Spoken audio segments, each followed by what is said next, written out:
Ala, luyas ko siya.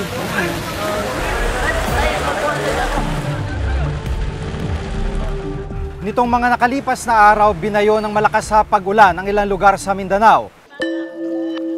Nito lamang Martes, isinailalim sa state of calamity ang lalawigan ng Agusan del Sur dahil sa mga pagbaha. Nahirap. Gusto namin maglipat kami ng ibang pero wala kaming lipatan.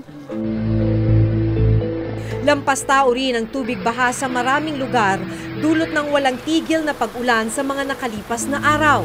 Nalubog rin ang ilang lugar sa Iligan City. Ilang linggo lang ang nakararaan, January 16, nagulantang rin ang marami sa biglaang paglubog ng ilang lugar sa Cagayan de Oro City. Umabot hanggang lieg ang baha sa ilang parte ng syudad. Ala, luyas ko siya. Sa videong ito, makikita pa ang ilang nakaparadang kotse na lumubog sa baha sa tapat ng isang mall. By 3:30, madami na pong tawag dito sa amin na nagpapatulong for rescue doon sa medyo malapit doon sa downtown namin. Yun yung pinaka mababa ang lugar at yun ang pinaka naapektuhan. Ayon sa tala ng City Disaster and Risk Reduction Management Council, aabot sa mahigit 19,000 residente ang apektado ng biglaang pagbaha sa Cagayan de Oro City.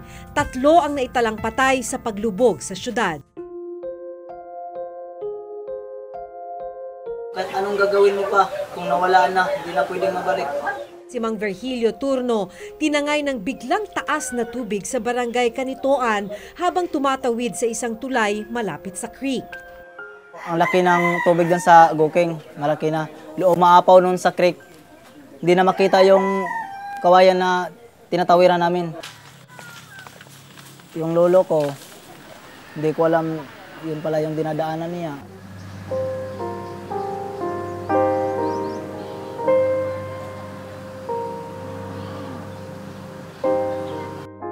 Kinabukasan na natagpuan ang katawan ni Mang Virgilio sa katabing barangay ng Bulua.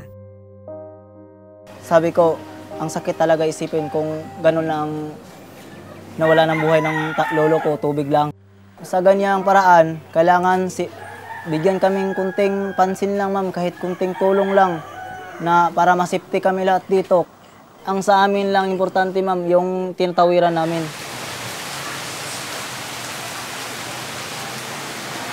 Sampung bahay naman ang inanod na nakatirik sa ibabaw ng Binunuan Creek sa Barangay Carmen. Kasama sa mga natangay ng baha ang bahay ni na Jacqueline. Siyempre, masakit, di ba? Sawa ko nga, umiiyak na. Sabi niya, bahay ba ba to? Ano ba to? Wala naman kasi basuhan. Siyempre, lahat ng tao tinatapon lang dito sa drainage. Sa kabila ng naranasan, dito pa rin nila piniling manatili dahil wala naman daw silang malilipatan.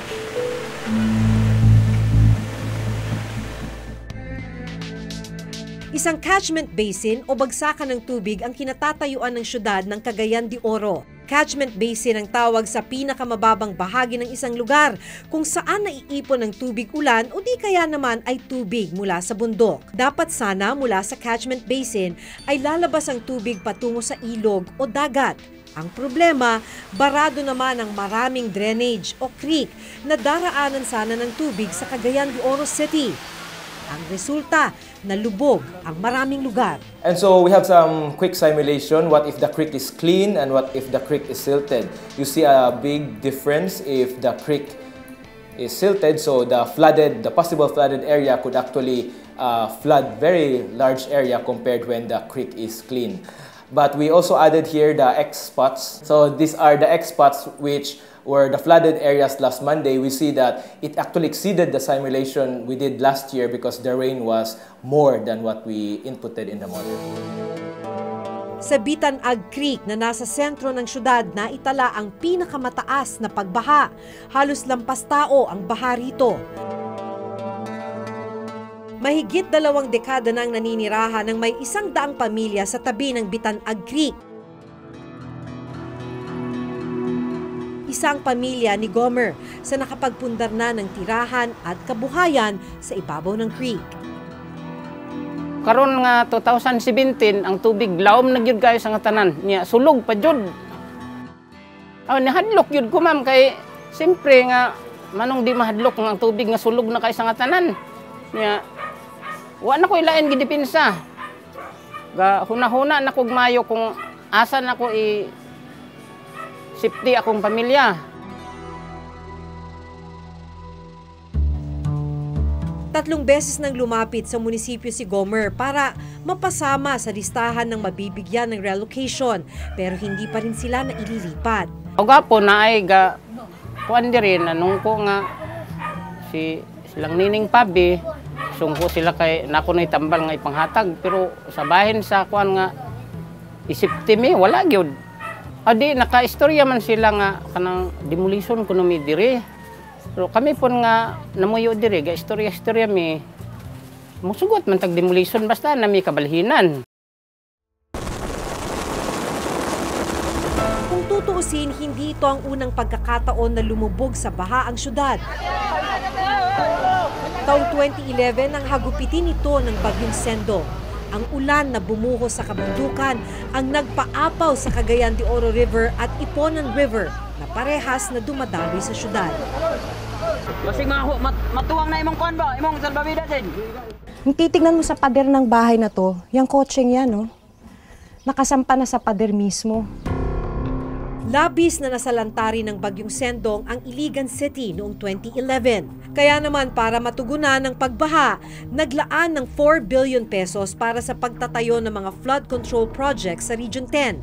Kabilang na ang Cagayan de Oro City at Iligan City. Para sa buong Region 10, mahigit 4 na bilyong piso ang pondo ng NDRRMO para sa rehabilitasyon, reconstruction at flood control projects. Sa laki ng pondong ito, bakit problema pa rin ang pagbaha sa mga lugar na ito?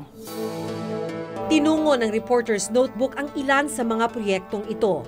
Isa sa pinakamalaking pinaglaanan ng pondo mula sa 4 billion peso fund ay ang paggawa ng flood control dike dito sa Mandulog River sa Iligan City.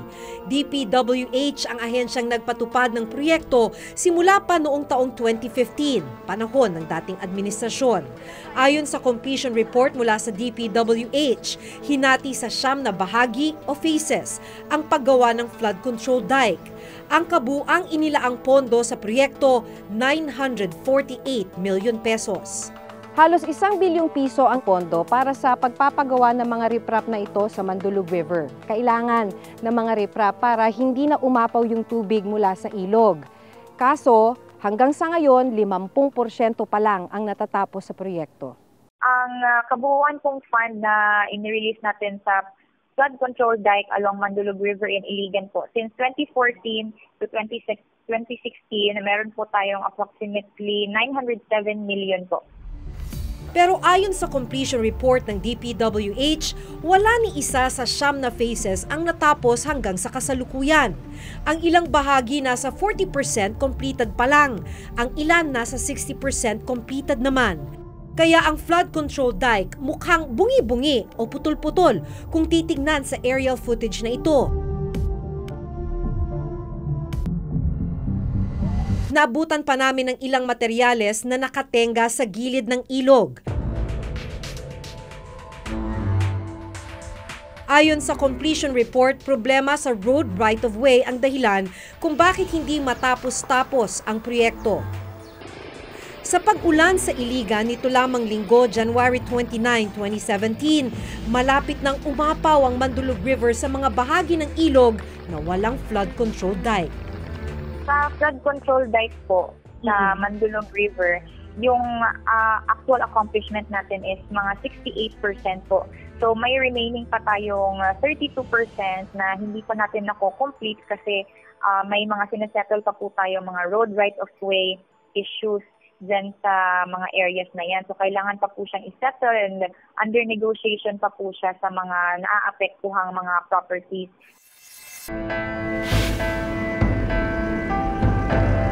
Sa patuloy na pag-iikot ng Reporter's Notebook sa Iligan City, napansin namin ang isang tulay na ito.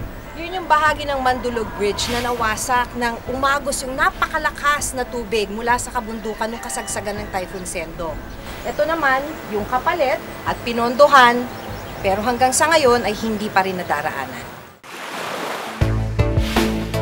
Hindi bahagi ng 4 billion peso Sendong Flood Control Projects ang Mandulog Bridge 1. Ibang proyekto pa ito na pinondohan pa rin ng DPWH. Hindi na ginawa ang lumang tulay, sa halip sa tabi nito ay nagtayo ng panibago. Ang kabuang pondo na inilabas at ginastos mula taong 2011 hanggang 2016, 395 million pesos. 88% completed ang tulay. Pero ang problema, nagkaroon din ng problema sa road right-of-way ang lugar kung saan itinayo ang tulay. May mga ilan po kasi ina-acquire po natin yung road right-of-way natin kasi minsan may madadaanan tayong mga service facilities gaya ng mga telephone communication lines, yung mga water pipes na madadaanan ng project natin. So kailangan po natin isettle yan dun sa mga concerned offices and companies. Kaya ang tulay nakatenga sa loob ng mahigit 2 taon. At dahil hindi pa magamit ang tulay na ito, umiikot ang mga sasakyan sa iba pang mas malayong tulay. Para matapos ang tulay, muling naglaan ng DPWH Region 10 ng 65 million pesos para matapos ang Mandulog Bridge. Tinungo ng Reporter's Notebook ang iba pang proyektong bahagi ng 4 na bilyong pisong Sendong Project sa Cagayan de Oro City. 992 million pesos naman ang inilang pondo para sa pagtatayo ng flood control dike dito sa Barangay Carmen. Hinati naman ito sa 11 bahagi o phases. Hanggang ngayon, may 5% nananatiling nakabinbin dahil sa problema pa rin ng road right-of-way. Kaya sa gitna ng flood control dike, may butas na hindi pa naisasarado. Kung lalaki ang tubig sa ilog, posibleng pumasok raw ang tubig na ito sa mga bayan. Hindi naman siguro po na hindi talaga siya masisettle. Pero siguro matatagalan lang po. Kasi yun nga, yung mga papeles na required, marami kasi tayong hinahanap na parang pruweba na kumbaga talagang totoong may-ari or totoong property holder ka po talaga. 100% completed naman ang isa pang concrete wall project dito sa Kalaanan Creek. Ang ginastos na pondo para rito, 44 million pesos. Ang problema ayon sa mga residente ng Kanituan, maling pwestong pinaglaanan ng pondo sa kabaan ng Kalaanan Creek. Sa pagulan nitong Enero, umabot sa 6 ang natangay na kabahayan sa lugar kung saan hindi nagtayo ng concrete wall dito sa Kalaanan Creek. Bagyang tubig naman ang inabot kung saan nakatayo ang concrete wall. Hindi makalambas dyan, kaya sa baba. Kasi konti lang tubig dito. Nang ipasuri namin sa isang structural engineer ang proyekto dito sa Kalaanan Creek. Portion na walang riprap, maaaring maapektuhan ng gusto. Tapos, yung point na hindi ka dire-diretso, no? Ibig sa makaigi, baka makasama pa. Dahil magkaaroon siya ng weak point, yung riverbank mo. Di ba? Baka mag-divert din yung tubig sa mga butas na hindi mo nalagyan ng riprap. All of the major rivers, including Cagayan de Oro, has a master plan that has to be implemented. And it cannot be done overnight. Yun dapat siguro ang iliwanag natin. These things are not done overnight. They're done over a 3-4 year period of continuous funding and construction.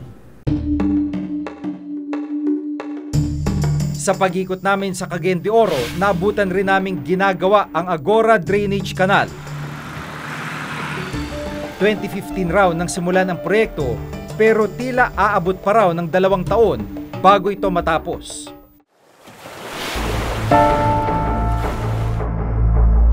Bukod sa mga flood control projects, marami pang inilabas na pondo matapos tumama ang bagyong Sendong. At ilan sa mga proyektong ito ay sinisilip na ng Commission on Audit.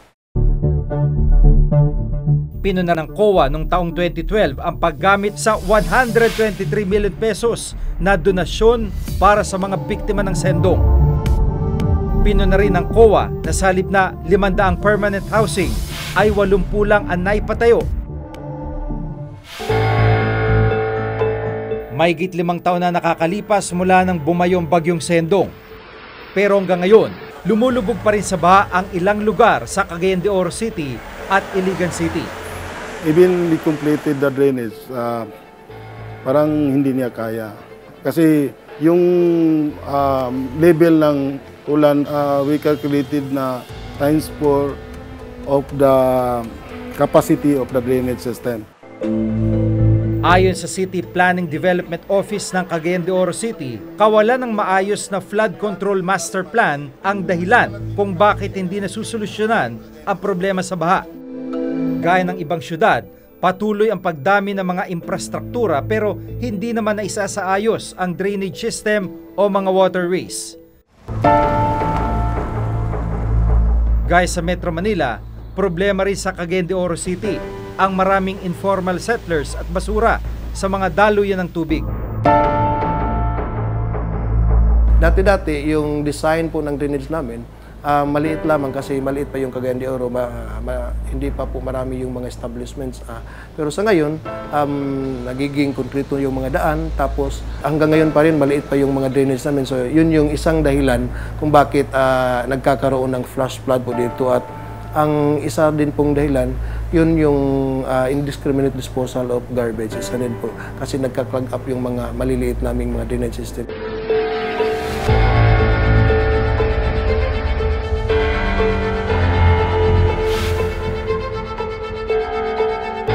May mga proyekto namang sinimulan at ginawa, pero ang problema may ilang hindi tapos. Ang iba naman nakatiwangwang. Huwag naman sanang hintayin pang muling lumubog ang mga bayang ito bago tuloy ang umaksyon ang kinaukulan. Hanggang sa susunod na Huwebes, ako si Giga Manikad. Ako si Maki Pulido at ito ang nakatala sa aming Reporter's Notebook.